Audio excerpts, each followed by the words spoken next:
What's going on, guys? The day has finally arrived. I gotta push the trash can out of the way. The last box from D'Agostini, which FANHOME / Eagle Moss for the ECTO-1, the big Ghostbusters car here, has arrived. Technically it arrived yesterday, but I didn't know that because the tracking didn't update enough to let me know that it was here.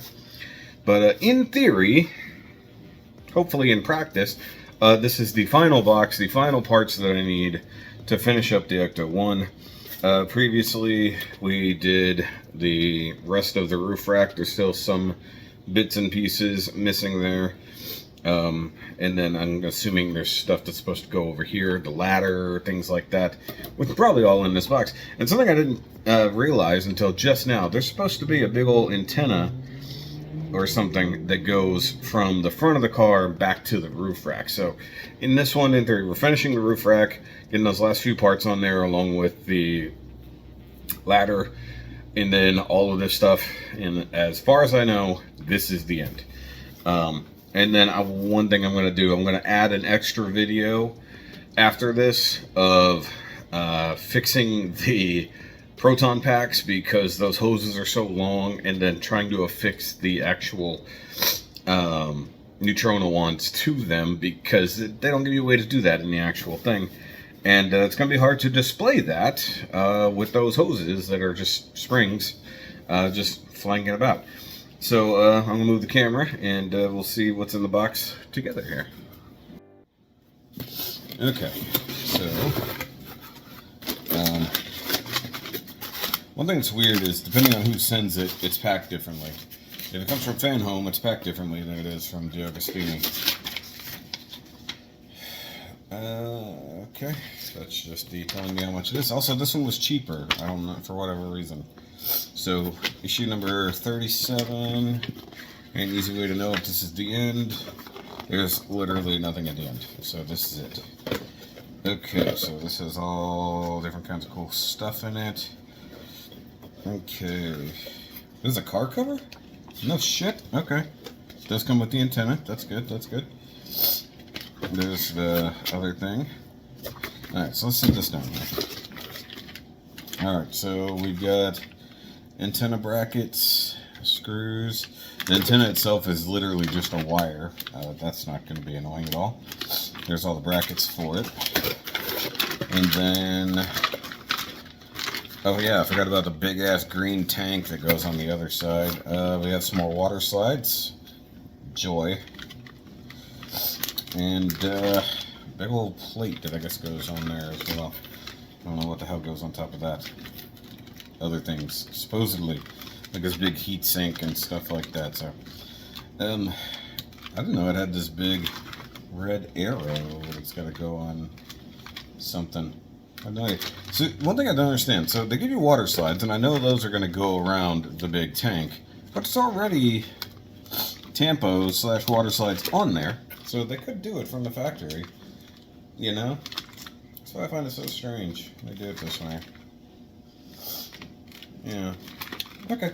Well, let's go ahead and get started. I've got a couple hours here today, and that explains why the parts are so cheap for this.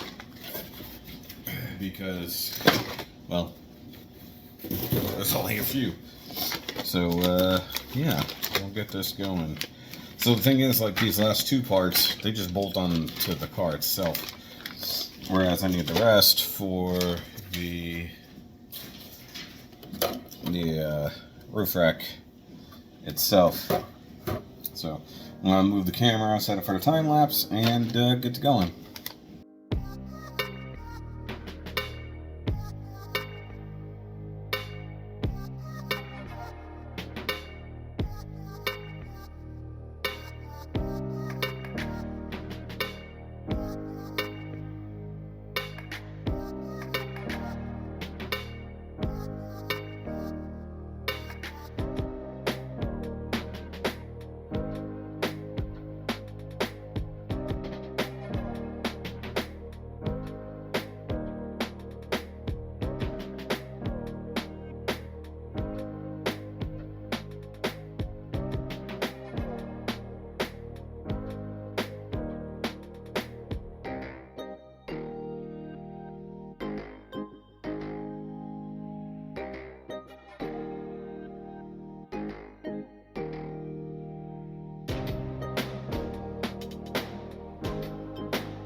Alright guys, so it's actually tomorrow, or, well, the next day, I guess, however you want to say it. And she is done. I will say a few criticisms of these last few steps. Having this tank on here does make it hard to kind of put in these final screws. Same kind of thing on the other side. This hose, you can see it's not great in any way, shape, or form, and there's no real way to hold it down here. I don't know what they were thinking. Another weird thing, you can see some stress marks right here. So this is bolted together, right? A couple screws here, and then it screws into there. But then it had like an enormous amount of tension pulling out. So it was not easy to get these last little bits screwed in there. And then finally, the thing that sucks the most. This antenna. I don't think you probably saw me actually do this, but I just finished doing something on that side. I brought my hand over. My hand caught the antenna wire here and just ripped that right off. It's very, very, very thin plastic on a little half-assed hinge, and it snapped right off. So that's only held together with super glue. The other thing is, the way this wire goes into here, it was super shallow. It was only like that. So I actually drilled it out and went deeper, and then even tried heating the wire up and then sticking it into the plastic to hopefully get it to stay. It didn't, so what I ultimately ended up doing was dipping that in super glue, inserting into the hole, and hoping for the best. And then also to get this to try to stay in place, which one day that's going to snap, probably going to be by the end of the day. It literally didn't last the rest of the day. I left this curled up and then taped to the door so that glue would hold. It's never going to be right, and rather than just ordering other parts, probably just get some better glue and glue it back in. But another thing that was a pain in the butt was this, whatever the heck this thing is, this water slide. Why? Why would you give a water slide to go on here? It's not perfect, but it is what it is. Also, trying to screw into translucent plastic, never a great plan. So that kind of sucked a little bit there. But otherwise, pretty good. It's not perfect. I still have, of course, a couple of LEDs that are never going to work right. Like this one will never blink. There's another one somewhere that doesn't work.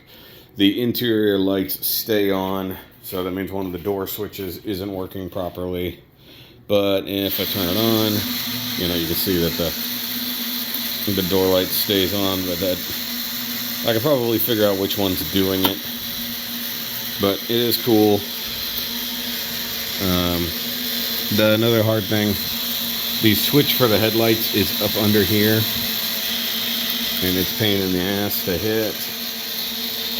And then I can reach across, hit the ignition, hit the lights.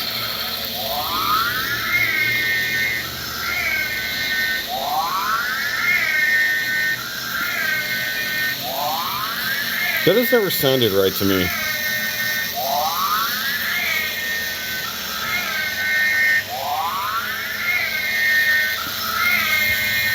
Maybe it's that whooshing.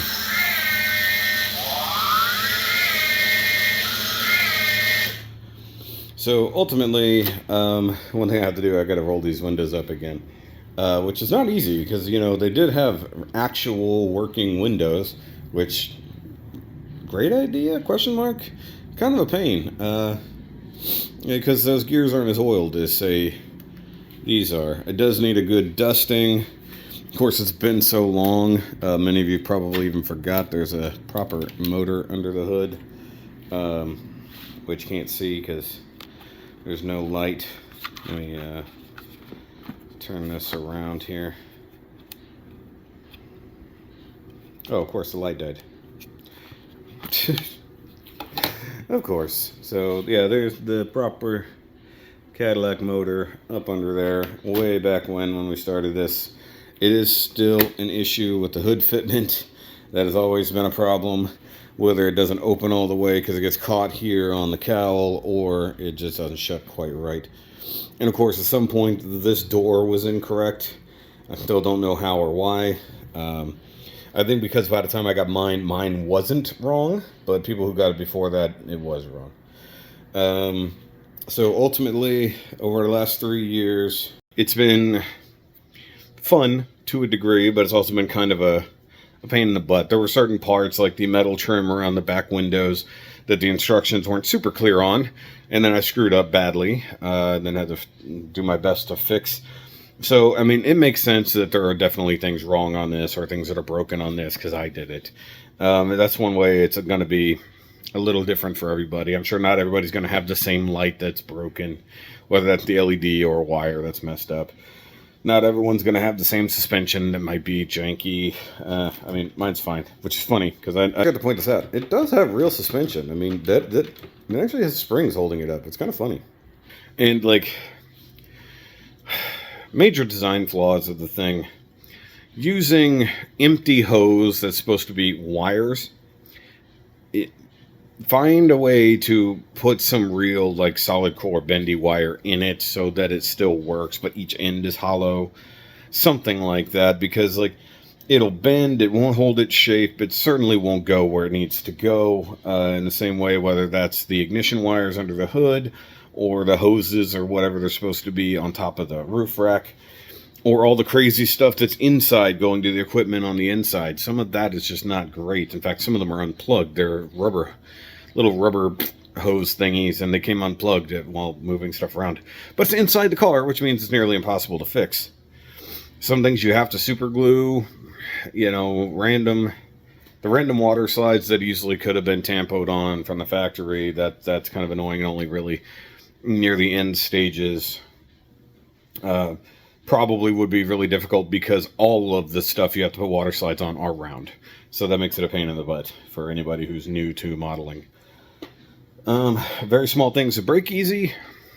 I don't know what they were thinking there. That's a really piss poor design. I would have just molded that as one big piece instead of separate pieces that have to screw together. Speaking of small pieces, tiny screws, of which you probably need some watchmaker screwdrivers for, because they send you 2 screwdrivers over the course of this thing. The first one broke. The second one has lasted all this time, but it's definitely worn down. But there are super, super tiny screws like these. So these little itty bitty screws that are here, they're probably the smallest that I've ever had to put onto anything. And I don't have a screwdriver really that works that tiny. I have a partially broken, very small flathead, which did the best to its ability, plus using a broken X-Acto knife. What were they thinking? It was like, make that a part that, like, screws in from underneath. So that little antenna piece, you could have put that on from the fender underneath with a single screw to hold that whole thing in place. Probably would have worked fine. Same thing with its other one that's on the opposite side. That would have worked out perfect. Plus, you know, you've got this big long metal wire that's supposed to be an antenna that goes back into a little bracket, but then it's just loose. There's nothing to end it on. So on the other side, I bent it into place to make it fit. I don't know if that ever showed up on camera or not. So right here, I actually bent that around there because it goes down to here. Once again, same problem. But you can see here, this loop is probably way too big. But broken, so can't really do much unless I bend that down. But as soon as I move that, that's going to snap. So I can't really do much about that, to be honest. And also, this piece right here should probably be one of the final pieces put on the roof rack, because it gets in the way of putting these on. It gets in the way of actually putting this on. It's really annoying. But enough about bad things about this thing. The detail on it is really great. The only thing they probably could have done a little bit more was under the hood, just add a little bit more color detail to things. But that's up to you as a model builder to add little detail work if you want to. The tampo for, like, gauge clusters or little tiny things like that are all actually really good. The fact that they give you working doors, why? There's no reason. I mean, working windows, why? Because they wanted it to be somewhat authentic. They designed it off real Cadillac parts from the factory. Cool. Not always good, but cool. And then some of the things that don't need as many details could have been just molded on full-on pieces. Such as some of these switchboards and things. They look cool, but they are a pain in the butt to try to cram little tiny plastic parts into spot. So, but it's a nice detail, but it's a pain if you're not a real model builder. And sometimes it's literally a pain because it'll hurt just trying to shove them in place if you don't have, say, like a tiny pair of tweezers or something. And other than that, running wiring. It's like running wiring in a real car, unfortunately. It can be a huge pain getting the wires to hide where they're supposed to, get them crammed into the spot they're supposed to be. I know I was supposed to say positive things, and I started saying negative things again because I remembered that part. It's been 3 years. It's hard to remember everything about this thing. The other cool detail is the working brake pedal. It's silly, but it's cool that it's a thing. You can literally reach in there, hit the brake pedal, and the brake lights work. Totally unnecessary detail, but pretty neat. I think had I done one of the other cars that isn't quite as fancy, say like the Dodge Charger or, you know, something else like that, maybe it wouldn't have been so crazy because there's not weird stuff that's not real, like all the Ghostbustery crap. That's the other part. So I will be doing another video on the proton packs and neutrino ones and the trap and stuff like that all have to go on the gurney in the back of the car.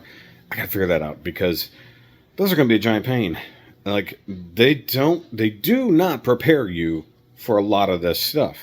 Like, they give you like an 8-inch long spring that's supposed to be a hose, and you're supposed to somehow make that work as a proton wand stream gun backpack thing. And then it's just, you know, it's like, okay, but there's no way to mount the neutrino wand on the backpack. It's weird. Not to mention, it's super long. What are you supposed to do with that? Where are you supposed to hide that? So I got to figure all that out. That'll be a separate video, along with unboxing the mirror display that I got way early on. Like, why send that first? It was like, they sent the mirror, it wasn't first, but it was super early on that they sent the base mirror display that this thing's supposed to sit on. Very cool, but it has just been in storage for all these years. Because why would you use it if you don't have a car to put on it, you know? So I'll unbox that, check it out, see how cool that is. And the only other thing that was not included in this last shipment, but was in the magazine, and I think I showed this, was the car cover. Am I supposed to have that? Was this supposed to come at some point, and I don't even know? I mean, I don't need it, because trying to put it on, I'm going to break off all the small items, you know. So it is what it is. But guys, finally, 3 years later, the not Eagle Moss anymore ECTO-1 is complete. It's not 100%. It's like 99.7% complete because breakage and stuff, but I'm happy. I'm sure the wife is happy, and also my wallet's happy because overall it's very expensive over time. If you paid this out all at once, it'd probably be something close to like $1,600 if I had to guess, just averaging it out. 37 times 60 something. Somebody do the math. I'm probably wrong, but either way. But I'm going to call it there. And once again, more videos coming later about this when I get a chance to do that, because crazy season right now. So I'll see you guys later. Remember, as always, keep on busting.